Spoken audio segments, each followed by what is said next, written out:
네, 제가 마이크를 또 두 개를 다 켰어야 되는데 하나를 안 켜고 있었습니다. 네, 이제 마이크 들리신?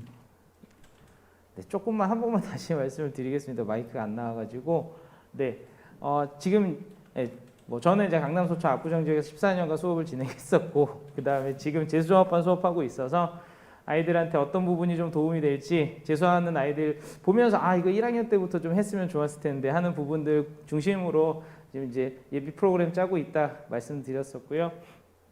예, 고등국어 모두 전환에 대한 얘기부터 이제 시작을 해보도록 하겠습니다. 네. 결론부터 먼저 말씀을 드리면 우리 아이들 국어 어려운데 잘하려면 글을 읽을 줄 알아야 합니다. 그러니까 결론이 되게 허망하다고 생각하실 수도 있는데 생각보다 아이들이 글을 읽는다는 게 무슨 말인지 잘 모르는 친구들이 되게 많아요. 그러니까 저희가 지금 사용하고 있는 글자가 한글이라는 표원 문자인데 표원 문자는 소리를 나타내는 글자예요. 그러니까 글자를 배우기가 참 쉽지만 사실은 글을 읽는 건 어려운 문자 체계입니다. 무슨 말이냐면 아이들이 글자의 소리가 뭔지 알면 그걸 읽을 줄 안다라고 착각을 해요. 근데 실제로는 그 글자가 무슨 소리가 나는 것과 그 소리 안에 어떤 의미가 담겨지는지 좀 다른 영역인데 그 부분이 잘 안 되는 부분들이 있고 더 중요한 거는 아이들이 이제 어려서부터 책을 많이 안 읽고 텍스트에 대한 이제 접촉력이 좀 줄어들다 보니까 직관적으로 영상으로 보면서 바로바로 받아들이는 것 그것이고 정보를 받아들이는 거다라고 생각을 해서 글자를 보면서도 마찬가지 현상이 일어나는 거예요. 그러니까 글자를 보고 그게 무슨 소리가 나는지 알면 그게 곧 내가 이제 정보로서 받아들이는 거구나라는 생각을 하게 되는데 전혀 그렇지 않고 그래서 아이들도 답답해요. 나는 분명히 읽었는데 왜 문제가 안 풀리지? 나는 분명히 읽었는데 왜 문제를 틀리지 하는 부분들. 그래서 그런 부분들을 고1 때부터 들어오기 전부터 준비를 정확하게 하고 들어오면 좋지 않을까라는 생각을 했습니다. 그래서 중학교 국어하고 고등학교 국어는 차이가 생각보다 많이 크고요. 고등학생, 나아가 수험생으로서 빠른 모두전은 아주 중요합니다. 일단 기본적으로 논리적 이해가 필요한데 중등국어는 그래도 사실은 대부분 다 그런 건 아니지만 거의 일부 조금 차이는 있지만 대부분은 암기 위주예요. 그래서 교과서에 나와 있는 내용들, 작품에 관련된 정보들을 외우면 문제를 풀 수 있습니다. 그러니까 본인이 정보를 받아들이는 것에 대한 문제보다는 여러 번 반복해서 읽고 보고 암기하고 문제 풀면 점수가 나오는 구조예요. 근데 고등학교는 이해한 내용을 바탕으로 논리적인 가부 판단을 해야 됩니다. 그러니까 더 중요한 게 뭐냐면 처음 보는 말들이 나와요. 그러니까 한 번도 준비해보지 못했던 한 번도 대비해보지 못한 그런 문장들이 나오기 때문에 그리고 글들이 나오기 때문에 그 부분을 읽을 수 있는 연습이 필요합니다. 독해 문해 중심, 그래서 중등국어는 교과서 지문이나 작품 중심인데 방금 말씀드린 것처럼 고등국어는 외부 지문이 상당히 많이 출제되는 추세입니다. 그래서 그 부분에 대한 준비를 할 수 있게끔 예비 고1부터 신경 써서 봐야 되고요. 주관적 개념 적용, 이 부분도 중요한데 일단 개념 암기 여부, 그러니까 중등국어는 개념을 제대로 암기했는지를 좀 판단하는, 왜냐하면 이제 전국민 공통교육 기관이다 보니까 아이들이 국어와 관련돼서는 반드시 알아야 되는 기본적인 것 위주로만 이제 점검이 이루어지는데 고등국어는 사실은 대학에 갈 친구들 입시 준비시키는 그런 기관이라서 그거보다 훨씬 더 높게 주관적인 어떤 내용들, 그 다음에 개념들 판단할 수 있는지에 대한 문제들이 많이 출제가 됩니다. 요거 중학교 저쪽 대치동에 있는 어떤 중학교 기출 문제인데요. 가실이라고 하는 고려가요 소교에 대한 문제입니다. 다른 건 많이 안 보셔도 되고 여기 1번만 한번 봐주시면 여기 반복을 통해 안타까운 마음이 강조라고 되어 있어요. 선지가. 그런데 똑같은 문제가 이것도 역시 대치동에 있는 어떤 여고 문제인데 그 가실이에 대한 문제거든요. 근데 여기 좀 봐주시면 거의 같은 취지의 선지거든요. 근데 화자는 동일한 표현을 확장적으로 반복함으로써 리듬감을 만들어내고 있다.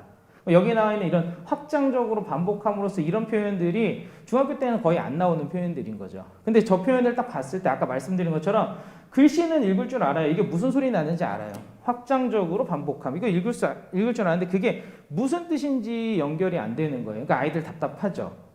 그 부분 준비 안 되면 고등학교에 가서 많이 고생할 겁니다. 네. 오늘 이제 고등국어 이제 전체적인 말씀을 드렸고 오늘의 또 이제 중요한 내용이 학교대학교인데 제가 담당하고 있는 학교들 압구정고, 현대고, 한대부고에 대한 이제 분석을 조금만 하면서 같이 함께 전반적으로 고등학교는 국어가 이런 식으로 출제가 되는구나, 이런 식으로 이제 교과 운용이 되는구나 같이 좀 봐주시면 좋을 것 같습니다. 일단 압구정고 같은 경우에는 비상박이라는 교과서를 쓰는데요. 대부분의 학교의 이제 고등학교의 특징이 뭐냐면 교과서와 함께 외부 자료들을 사용한다는 겁니다. 일단 비상박 교과서를 쓰는데 선택형 24문제, 서술형 7문제. 보통 문항수도 저 정도예요. 28문제에서 많으면 31문제, 2문제 정도. 특이한 학교를 제외하면 문항수 저렇게 구성이 되고 단답형, 단문장, 서답형에서 많이 이렇게 논술형으로 나오는 경우는 거의 없습니다. 그다음에 현대고 같은 경우에는 창비 교과서를 쓰는데 사실은 교과서를 거의 안 쓴다고 봐도 무방해요. 교과서가 전체 8단원, 9단원으로 되어 있으면 그 중에서 건드리는 단어는 3단원 정도밖에 안 됩니다. 교과서 거의 쓰지 않고요. 선택형, 서술형, 압구랑 거의 같은 이제 문항 구성인데 서술형은 특히 단답형으로 여러 개의 답을 쓰게끔 출제가 되는데 그거 아주 오래도록 이제 유지되어 온 유형입니다. 그리고 한대부고가 좀 특이한데 여기도 이제 비상박 교과서를 쓰지만 교과서와 함께 부교재를 엄청 많이 이제 시험에 포함시키는 학교고요. 특이한 건 문항수예요. 20문제밖에 안 돼요. 20문제니까 한 문제당 평균 5점씩인데 특히 서술형 같은 경우에는 3문제 문항당 10점입니다. 그러니까 서술형 부담이 되게 크고 서술형도 단답형으로 여러 개 쓰는 것들이 주로 많이 출제가 되어서 아이들이 서술형 준비할 때 잘 준비해 두지 않으면 고생을 하는 그런 유형의 학교입니다. 자, 먼저 압구정고부터 좀 간단하게 자세하게 말씀드리면 교과서에 나와 있는 작품들을 조금씩 이렇게 넣었는데 교과서 외에 현대시 같은 거, 그러니까 부교재를 따로 쓰지는 않지만 프린트 형태로 외부 자료를 사용하는 그런 경향이 있고요. 기출들 같은 경우에는 대부분 이제 그 모의고사에 나왔던 문제들을 좀 변형해서 내는 유형들이 좀 많습니다. 저런 것도 고등학교 일반적인 특징이라고 볼 수 있고요. 현대고 같은 경우에는 지금 보시면 아시겠지만 교과서가 현대시 한 편하고 문법 개념 정도였고요. 나머지 전부 교과서 외에서 출제가 됐는데 이 현대고는 따로 부교재를 학교에서 자체 제작해서 사용하고 있습니다. 거기에 무려 현대시 14편, 고전문문 1편이 추가가 돼서 시험 범위를 구성하였고요. 문학의 비중이 굉장히 높습니다. 문학의 비중이 그러니까 1학년 중간고사에서 문학의 비중이 높고 뒤로 갈수록 문법 비중이 좀 높아지는 그런 이제 특징을 가지고 있는데 기출예시 한번 보시면 여기도 이런 표현이 나와요.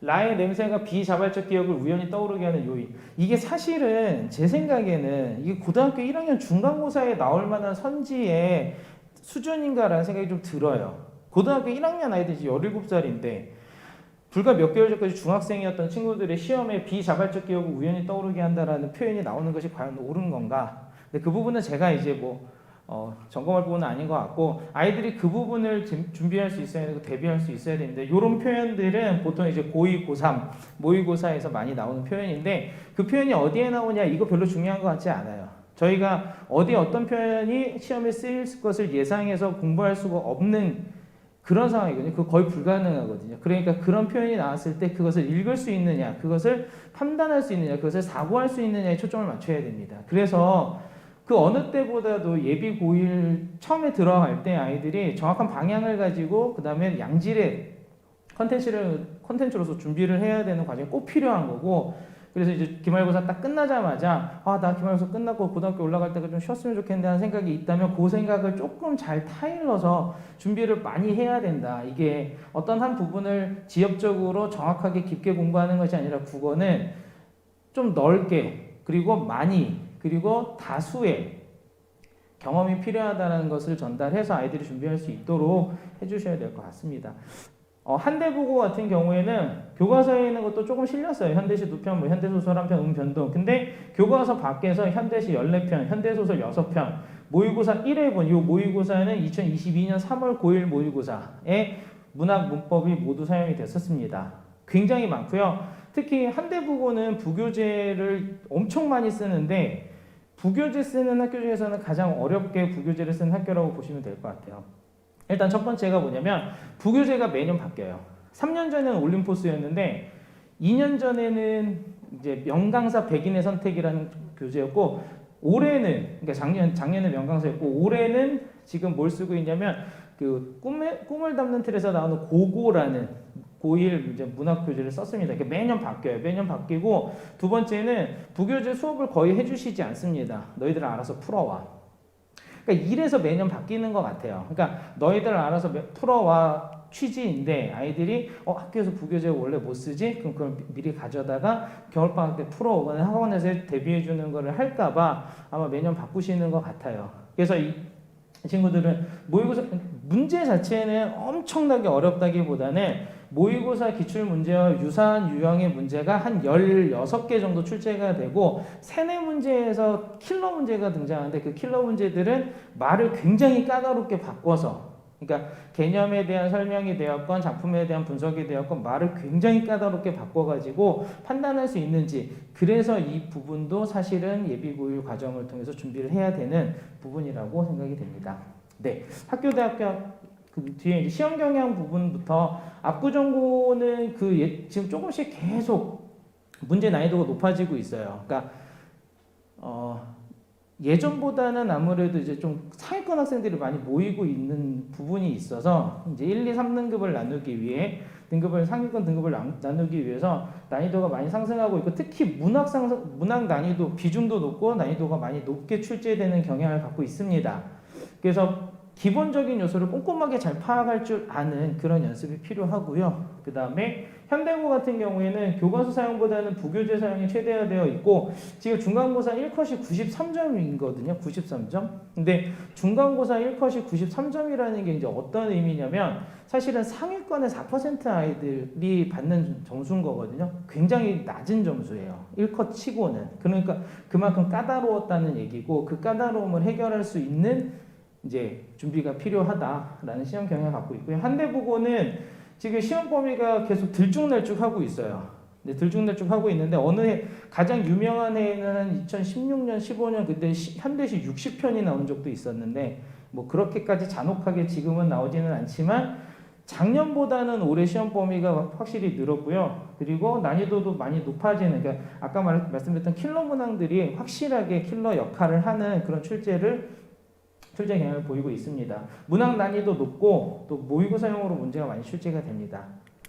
그래서 학습 방향 같은 경우는 압구정고는 사실 이제 들어가기 전에 문학 문법을 좀 잘 잡아두는 것이 필요합니다. 문학 같은 경우에는 특히 기본적인 개념 파악을 잘 할 수 있고 다수의 작품을 많이 보는 연습이 필요하고요. 문법은 좀 높은 수준의 개념 점검할 수 있는 문제들을 푸는 연습이 필요합니다. 현대고 같은 경우에는 문학이 어떻게 출제되냐면 보통 일반적으로 모의고사에 2작품이나 3작품 정도가 묶여서 나오는데 현대고는 아까도 보셨듯이 현대시 막 14편 이렇게 들어가니까 4작품, 5작품씩 모여서 복합 지문을 구성을 합니다. 그러니까 그런 구성을 좀 연습하는 과정이 필요하고요.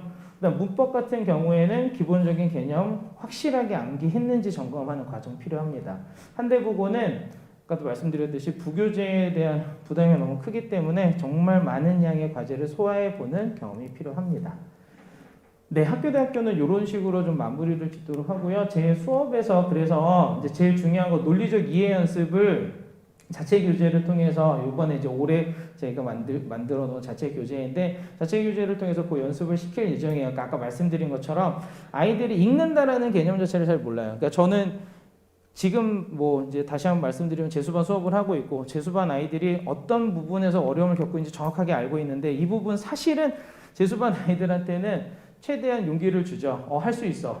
재수하는 친구들이니까 할 수 있어 라고 말하지만 사실 어떤 부분에서는 한계가 있을 수밖에 없다라는 생각이 들어요. 왜냐하면 1학년, 2학년, 3학년을 지나오는 동안에 제대로 읽는다는 게 뭔지를 한 번도 경험을 못 해본 친구들은 재수 8개월에서 9개월 정도거든요. 그 시간 안에 읽는다는 개념을 완전히 깨우치는 게 어려울 수도 있어요. 그래서 고등학교 들어가자마자부터 그런 연습을 들어가기 전부터 해놔야 되고 제가 이제 그 부분에 초점을 맞춰서 연습을 시키고 그 다음에 이 부분은 이제 의도적인 건 아닌 것 같아요. 그러니까 왜 그런 말씀을 드리냐면 지금 수능 국어가 많이 어려워졌어요. 많이 어려워졌고 작년도에 그러니까 지금 선택형이 되는데 언어와 매체 같은 경우에는 1컷이 83점입니다. 이거 최저 컷이거든요. 그 부분을 학교에서도 다 이제 감지를 해서 국어는 어려우니까 내신부터 빡세게 정확하게 좀 난이도 높게 아이들을 점검하고 공부시키자라는 기조는 이제 완전히 형성이 되고 완전히 자리를 잡았어요. 근데 그 부분에서 어떻게 어렵게 할까를 가는 방향이 딱 2가지입니다. 하나는 외부 작품 쓰는 거.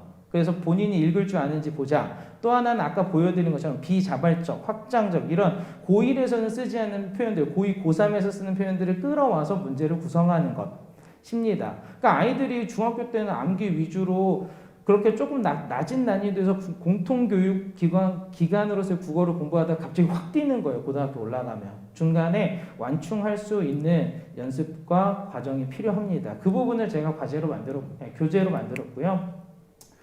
예, 그래서 이제 문학이나 문법 같은 경우에는 다양한 부분에서 기본적인 것들을 잘 봐야 될 것이고, 그 다음에 제일 제가 이제 강조하는 부분은 독해 파트 부분입니다. 독해 파트 부분인데, 이 부분은 수업에서도 진행하라고 제일 중요한 건 아이들한테 연습시키는 거라서 뒤에 한번 봐주시면 이게 잘 안 보일 것 같아서 제가 좀 설명을 드리면 이게 과제인데 저희가 만든 과제예요. 그러니까 기본적으로 독서 지문이 있으면 보통은 일반적으로 독서 지문을 읽고 문제를 풀어와라인데 저희는 그렇지 않고 독서 문제를 풀면 거기에 대한 단답형인 서술형이 나와 있어요. 이거를 반드시 채워와야 돼요. 이거 안 채워오면 이제 그날 뭐 남긴다든가 아니면 저희 이제 그 필수 클리닉 시간에 이 부분을 진행을 할 거고 이걸 채워온 부분에 대해서 저희 조교 선생님이 제가 수업을 할 때 하나하나 다 첨삭을 해서 보낼 거예요. 그래서 이 부분이 아이들이 글을 제대로 읽었는지 점검할 수 있게끔 과제로 제출되는 부분이다라고 좀 봐주시면 되고, 그리고 이제 제가 이제 그 아까도 말씀드렸듯이 4년간 대치서초 강남서초 압구정 지역에서 있으면서 많은 기출문제를 모았습니다. 그 기출문제 중에 아이들이 꼭 풀어봐야 되는 문제들을 과제로 구성을 해서 주고요. 그리고 이거는 이제 시조집인데 저희 부교재 자료로 이제 아이들이 시조를 몰라서 시조 못 읽는 경우들이 시조를 잘 못 읽어서 문제를 못 푸는 부분들이 생기는데 그거를 시험 기간에는 하긴 많이 어려워요. 그래서 방학 동안에 요거를 할 수 있게끔 부교재로 나간다라는 말씀 드리고요.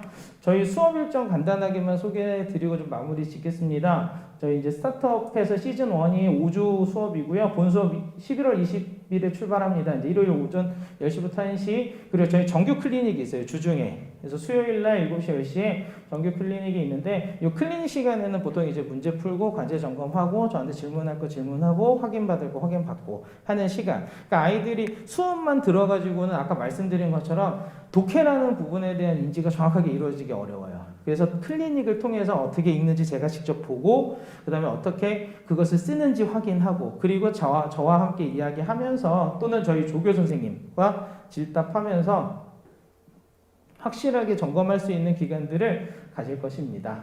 네. 네, 전반적으로 이렇게 아이들이 고등국어 모드로 잘 전환될 수 있게 준비를 많이 했고요. 수업별 주차 내용은 이렇게 되어 있습니다. 한번 봐주시면 되고 그렇게 시즌 1이 끝난 뒤에는 이제 1월부터 9주간 시즌 2가 시작되는데 빌드업이라고 해서 요거는 이제 조금 더 고등학교 교과 과정에 조금 더 정확하게 이제 심화된 과정으로서 준비할 수 있게 준비가 되어 있습니다. 네. 관리는 뭐 대부분 다 비슷합니다. 아이들 관리하는 거 저희도 이제 출결이라 뭐 이런 부분 문자 나가고요. 그 다음에 매주 수업 영상으로 촬영해서 저희 개인 유튜브 채널에 올려서 아이들이 뭐 할 수 있게 이제 복습 원하거나 아니면 결석 시에 확인할 수 있게 해주고요. 그 다음에 매주 수업 후에 이제 과제 점검 결과표가 나가는데 그 부분은 네, 거기 이제 자료집에 있습니다. 한번 봐주시면 될 것 같고요. 제가 이제 제일 중요하게 생각하는 것 중에 하나가 요건데 아이들한테 매일 아침 오전 10시에 문자가 가요. 오늘 공부할 부분 뭐다 이렇게. 사실 제일 중요한 거는 아이들이 좀 매일 공부하는 습관이 제일 중요하다고 생각이 됩니다. 국어 같은 경우 하루에 몰아서 하면 양이 많아서 중간 이후부터는 숙제를 하나만은 소용이 없는 상태가 돼요. 그래서 아이들이 매일 공부할 수 있게 물론 이렇게도 매일 안 하긴 하지만 최소한 조금이라도 심적 부담을 줄 수 있게 매일 문자를 주고 그 문자에서 오늘은 무슨 공부를 하면 된다라고 이렇게 꼼꼼하게 제가 뭐 남자 선생님이긴 하지만 여 선생님 이상 가는 꼼꼼함으로 아이들을 다그치고 못 살게 굴도록 하겠습니다. 네, 그래서 이제 요거는 이제 아이들 시험 본 결과들 저와 이제 소통해서 본 거고요.